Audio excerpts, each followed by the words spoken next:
Alright, I'm thrilled to finally have my hands on a Dell Inspiron Duo convertible tablet netbook. It is a 10-inch netbook, which is fairly typical size for these devices, but that's where the typical stops with this one, because it's got a dual-core N550 processor in it, it's got a 7200 RPM hard drive, which is quite a bit quicker than standard, and it's got an HD 1366 by 768 screen, which is great. You'll notice it is a little bit beefier than your typical netbook. It's got kind of big borders around the edges, and that's because we need those to hold on to while we're using it in tablet mode. It does have a nice rubberized coating on the surface, which makes it feel great, and on the back side I've got these grooves here on either side, which happen to line up perfectly with the fingers and make it very comfortable in hand. If you look around the edges, you'll notice that there are no ports around the edges that are exposed, with the exception of perhaps the power port here. I think that's in keeping with the design of the device. They designed to be somewhat casual, so we don't want a lot of ports that we're going to try to grab a hold of. It's also easier to hold without ports in the way. The only ports it actually has are under these doors here. I've got two USB ports and a audio out port if I want to hook up some headphones or some earbuds. Noticeably absent is a video out port, so think about that. If you're looking at this device, you're not going to be able to hook it up to a projector unless you use something like a USB adapter, which is obviously less than ideal. Also, another drawback on this particular device is it's only got a 4-cell battery, so I've found that I can only get about 3 hours of battery life, so if battery life is important to you, again, this might not be the device for you. However, it is an excellent little device and I really have enjoyed using it.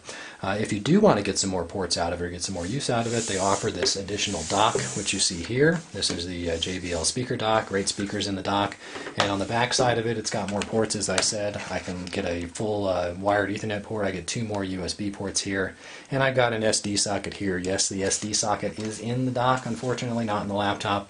Another big bummer, but I can see why they might have made the trade-offs. So let's take a look inside the device. And as I open it up, you'll notice it's typical netbook fare. I've got a little bit bigger area, but overall it's about the same. It feels like brushed aluminum. I think it's plastic, but it sure feels nice. It's got a couple of discrete buttons, which is great. It doesn't have a click pad, which a lot of people hate. And of course, I have a full-size, very comfortable chiclet keyboard. This keyboard feels great, and it's great for doing a lot of work on.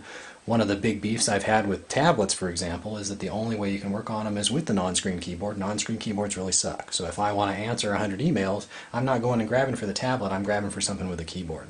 Also, I've got a full operating system on this one, so it has the capability of doing everything that I might want to do. I don't have any limits. That said, let's talk about the operating system a little bit. This one's running Ubuntu. I'm running Ubuntu 10.10, which is Maverick Meerkat. And the reason I'm doing that is because it's got a much more touch-friendly interface than, say, Windows does. One of the things that Dell did with this machine stock is they put a funny UI on top of Windows to try to make it usable, and what they found is that it runs so slowly and badly that everybody ended up hating the device and really hating on it in the reviews. But if you get the right software on it, it's really comfortable to use. So let's switch it over into casual mode and take a look at it as a tablet. As you can see, flipped around with the screen, it's very comfortable in hand again. It's in landscape mode, as I said.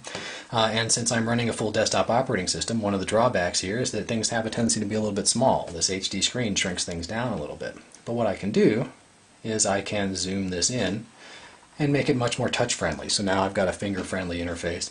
I've got much bigger buttons down the left side here. I've got widgets on the desktop, much like you might see with a cell phone, but I'm actually making some good use of this real estate and putting something useful on it rather than just a grid of icons or a whole lot of nothing, which is nice. I'm going to tap on Chrome here, and let's get into a web browser. You'll see it's fully capable. This is a typical Chrome web browser. I obviously have to have a touchscreen keyboard on this, so I've got one called Florence. I tap on the little keyboard button and it pops up automatically. I can move this around anywhere I want on the screen, of course, and I can change the size by zooming in and out if I want to. But I don't really need to do that here. This is perfect size for me. So I'm going to move this down here, and let's take a look at some of that Flash content. For example, again, no Lego blocks on your pages. You're going to be able to do everything that you might want to do. Everything that requires a plug-in is going to work on this device, which is great. Navigating the screen is typical for a tablet-type device. I can, just point to an empty space and drag, and I can do this full-screen Flash content if I want to. Let's take a look at this thing full screen. There we go. Okay, so we're running full screen Flash, which is something that you just don't see out there on most devices. So again, nice to have the kind of horsepower that you might want to have to do some of those really cool casual things. Another thing that I like to do, obviously, is read the news. So let's take a look at what the New York Times looks like. On this, we'll see how fast this loads. Again, it's going to load up very, very fast. And there's the Times. Again, I can point to empty spaces and I can drag around the page all I want to while it's loading here. And if I decide that I want to read it in landscape mode, of course, or in portrait mode, I can do that as well. I can go to screen orientation here and flip it around to the left. And it's going to flip for me. Now, I don't have the software yet in Ubuntu to actually detect the flip. It does have an accelerometer in here, but right now you have to flip manually. But that's really not a big deal. And as you can see, once again, I can scroll around just like I always would. Tap up here again. I'm going to go to screen orientation normal and flip it back around to landscape. Personally, I found that I like using it in landscape mode better than in portrait mode because I can see everything. I've got lots of wide amounts of space and those sorts of things. Again, Maverick is really great for touchscreen interfaces. I'm going to click on multiple desktops here, and I'm going to pick a different desktop, flip over here and run a different application. Here's my app launcher, is a big button. Got the grids of icons like we're all familiar with, but I've got them divided up into categories, which is great. And I can scroll up and down. Let's take a look at TuxPaint, for example. You know, great painting program for kids. Kids really love it, and the touchscreen interface is excellent for actually using a painting program. Very, very quick. You know, tremendously useful. I can do my typical stamps and things like that that I might do,